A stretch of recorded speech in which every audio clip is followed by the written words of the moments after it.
السلام عليكم ورحمة الله وبركاته. ازيكم يا كل اخواتي؟ اتمنى تكونوا بخير. دمتم بخير يا كل حبايب قلبي. النهارده جاي لكم بوصفة حلوة جدا. جواري بتقول لكم اعملوا لايك.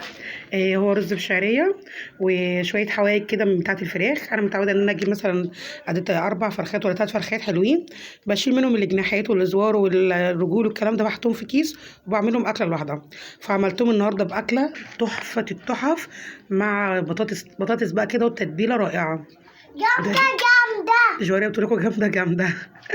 فهتعجبكم جدا. اتمنى ان انتوا تشرفوني وتجربوها، هتعجبكم قوي. واي حاجه في البيت هتعمليه الخير كله، ما دام عندك كل حاجه متاحه في البيت وباقل الامكانيات. ومش عايزه حد يقول لي اجنحه ايه ورجول ايه.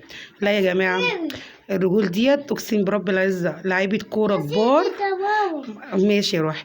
لعيبه كوره ما شاء الله بياكلوها، بيروحوا افخم المطاعم بره عشان ياكلوها. فهي لذيذه جدا جدا، جربوها. ولا الزور دي تحفه، اقسم بالله تحفه. ما حدش يقول لي بقى يا جماعه يا ومش يا والكلام ده، لا لا لا. شو التتبيله دي اساسا كده والله العظيم تخش قلبك على طول. جامدة. جارك بتقول لكم جامده. فوالله اعملوها بنفس التتبيله دي هتعجبكم جدا، هتعجبكم جدا. جربوها. والبطاطس اقسم بالله رائعه رائعه رائعه. بصي البطاطس عامله ازاي. حاول. ماشي يا جوري. بصوا شايفين البطاطس اقسم بالله مع شويه رز من دول، بألف هنا وشفا على قلوبكم. جربوها والله ما بصوا مش هتسلوها. حلوه جدا. جربي ادم كده. ايه رايك يا ادم؟ ايه رايك يا جوري؟ حلوه. تسلم ايدك. الف هنا يا رحمه. والله تعجب الليالي الاول يا جماعه. وهتعملي احلى طبيخ وفي بيتك وباقل الامكانيات، وفي نفس الوقت اكله حلوه جدا اولادك ياكلوها. بعيش بقى ماشي، برز ماشي، بشويه سلطه جنبهم، شويه مخللات. بس انا عشان انا عاملاها سبايسي فمش محتاجه اي مخللات جنبها. اتمنى ان انتم تجربوها وتقولي رايكم. دمتم بخير يا كل حبايبي. اتمنى من اخواتي حبايب قلبي يشرفوني في قناتي ويدعموني. دمتم بخير. ويلا بينا نخش على الطريقه. النهارده هنعمل وصفتنا. الوصفه حلوه قوي ومش مكلفه في نفس الوقت. باي حاجه عندك في التلاجة هتعملي احلى اكل. يلا نصلي على الرسول عليه افضل الصلاه والسلام. حاجه تفضل في راحه وفي امان. ويلا نخش على الطريقه. معايا طبعا هنا دلوقتي بصلتين انا بشرهم بشره حلوه جدا. بتقول لكم اعملوا لايك جوري. عملتهم كده شرايح كده رفيعه. ومعايا هنا كام فص من الثوم، 3 4 فص من الثوم. حطيت عليهم شويه من السماق. ده اسمه سماق اللي محدش يعرفه، ده من العطار. حلو جدا اهوت زي ما انتم شايفينه كده. هو بقى عباره عن كده. او حطيت عليه شويه من الفلفل الاسمر بالشكل ديت. وهندعك البصل ده كويس جدا اهوت. رشه من الفلفل الاسمر ورشه من الكزبره بالشكل ديت. لسه بقى طبعا هنحط توابل تاني، بس هندعك البصل الاول بالشكل ده. افضلي بقى ادعكي في البصل كتير جدا بالشكل ده كده معاكي. ادعكيه كويس جدا جدا. يا ريت يا حبايب قلبي اللي اتفرجوا عليا اخواتي، هتشرف بيكم جدا في قناتي. اتمنى تدعموني بلايكاتكم وبدعمكم ليا، تخشوا تتفرجوا على قناتي وتعملوا متابعه ليها عشان يوصلكم كل جديد. ودعوه حلوه منكم ليا ولكم بالمثل ان شاء الله. ربنا يبارك لكم في اولادكم يا رب، ويطلعنا من الغمه اللي احنا فيها دي على خير، ويرحمنا برحمته يا رب العالمين. وندعي لفلسطين يا جماعه، بالله عليكم ندعي لفلسطين والصومال والسودان. ربنا يرحمهم يا رب العالمين وينجيهم. اهو زي ما انتم شايفين كده دعكناها كويس جدا. هروح جايبه اول حاجه الفراخ. انا قلت لكم دول معايا انا في الثلاجه. بعمل كيس زي ما انتم شايفينه كده. ده كيس معايا عباره عن كنت بجيب مثلا 3 4 فرخات وبطلع منهم الحاجات دي، بحطها في كيس وبعملهم اكله. الاكله دي عيالي بيحبوها اكتر من الفراخ نفسها، وانا والله بحبها جدا. بيبقى فيها الرجول، بيبقى فيها الاجنحه، فيها الحاجات ديت بنحبها كلنا جدا احنا والاولاد.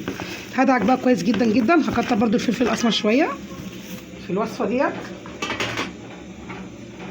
انتوا عارفين ان الفراخ او صينيه الفراخ عامه بتحب الفلفل الاسمر اكتر حاجه بالشكل ديت. وهدعك فيها كويس جدا برده.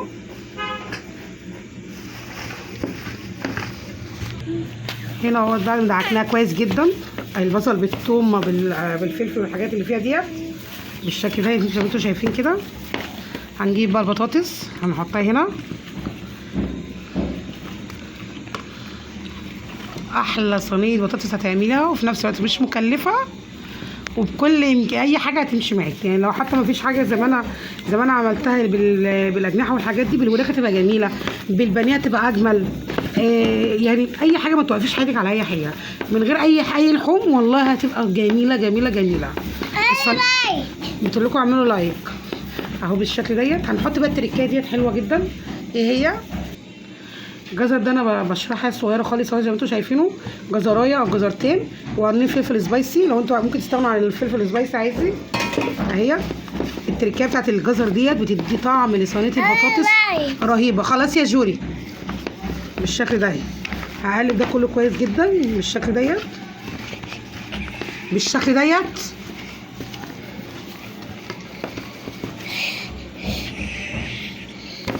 خلاص. اهي بصوا شايفين شكلها عامل ازاي؟ والله شكلها تتاكل ناي من غير اي حاجه. شايفين يا جماعه؟ ما حدش يقول لي اجنحه ورجول، لا احنا بنحبها يا جماعه اقسم بالله. جميله جدا جدا يعني. ده احلى اللاعبين بالشكل ديت. هنحط بقى ايه اخر حاجه اللي هي ديت. دي ايه؟ دي طماطم انا بشراها مش عاملاها في الخلاط يا بنات. معاها ايه بقى؟ معاها بابريكا، مرق دجاج، كزبره، توم باودر، بصل باودر، كمون، بهارات فراخ، ملح، فلفل اسمر. هنحط الكلام ده كله هنا بالشكل ديت اهوت. لازم تبقى الطماطم مبشوره مش معموله في الخلاط، يعني احنا عايزينها تقيله مش خفيفه بالشكل ده، ولما تبقى مبشوره تبقى احلى بكتير بكتير بكتير. هنحط هنا بقى معلقه كبيره قوي من صوص الباربيكيو، بيديها طعم حلو جدا.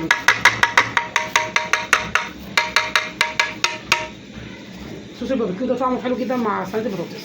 اهي يا جماعه صوص الباربيكيو دي حلوه جدا للبطاطس. هنقلبها كلها كده مع بعضها ونحطها على النار على البوتاجاز تغلي غلوتين، وبعد كده نروح حاطينها على الايه في الفرن تتشمع مش اكتر ولا اقل. هنعمل بقى جنبها شويه رز رز بشعريه، رز ابيض، مكرونه طويله ممكن تتاكل برده معاها، تتاكل بالعيش كده مع بطاطس محمره تبقى جميله جدا، وشويه طحينه وشويه سلطه هتبقى حلوه جدا. علقنا على شويه رز هنعمله بشعريه عشان اولادي عايزينه بشعريه هيبقى احسن. هنحط حبه الشعريه نحمرهم، وبعد كده نغسل الرز نحطه عليه. طبعا انا عارفه كل البنات الحلوين والمتجوزين بيعرفوا يعملوا كل حاجه واحسن مني كمان، بس احنا بنتعلم من بعض جميل اهو زي ما انتم شايفين كده. هنخلي الشعريه تدي اللون الجولد، واروح غسيل رز وحاطينه، وهنعمل بقى احلى شويه رز مفلفلين مع صينيه البطاطس ديت. اعملوا لايك اتمنى كلكم تشرفوني وتسمعوا كلام جوري بقى اهوت. يعني مشي دنيتك باي حاجه، البطن ما بتشكرش يا بنات. اهي شايفين اللون ديت؟ هخليها تغمق السيكه كمان وهحط عليها الرز، وهنعمل احلى شويه رز اهوت. هيكون هو ده شكلها. هتحسوا ان هي فيها شويه، بس هي طبعا الفراخ هتنزل ميتها. يا جماعه ما حدش يقول لي اجنحه ورجول والكلام ده كله، لا الرجول بياكلوها لاعبين الكوره، حلوه جدا، فيها ماده جيلاتينيه حلوه جدا جدا للركب وللرجول. فما حدش عيب يا جماعه بعد اذنكم. ومش عايزه كومنتات سخيفه بالله عليكم. فالحمد لله رب يا رب بس ترضى بينا، والف حمد وشكر ربنا يديم علينا نعمه يا رب العالمين. نحمد ربنا دايما على اي حاجه ونقول الحمد لله على السراء والضراء. هنحطها دلوقتي على البوتاجاز تغلي غلوتين، وبعد كده اروح مدخلينها الفرن تتشمع من فوق، هي الميه كلها تنزل منها. هتقولي انتوا ما حطيتيش اي ماده دهنيه عليها؟ هقول لك لا، هنرش عليها شويه من الزيت كده اهوت، كده اهو حبه صغيرين من الزيت. وهي طبعا بعد ما تخش على الفرن هديها معلقتين سمنه من على الوش بلدي مش اكتر ولا اوسع، اي سمنه على الوش كده وهي داخله الفرن مش اكتر ولا اقل. وهي دلوقتي هي الصينيه بتاعتنا ما شاء الله اللهم بارك خلصت، اديتها وش بسيط على في الفرن، ودلوقتي ما شاء الله تاكلوها كده حيف اقسم بالله الريحه قلب الشقه كلها. وعملنا شويه رز بقى ما شاء الله ما شاء الله يستاهلوا بقكم. انا من حلاوته اللي العيال قعدوا ياكلوا فيه والله شويه رز ما شاء الله. ودي تبقى هي دي اكلتنا النهارده خلصت. اتمنى تكون عجبت حضراتكم، وما تنسونيش في لايكاتكم الجميله ومتابعتكم. انا بفرح قوي بمتابعتكم ليا. دمتم بخير يا كل حبايبي وكل اخواتي. السلام عليكم ورحمه الله وبركاته.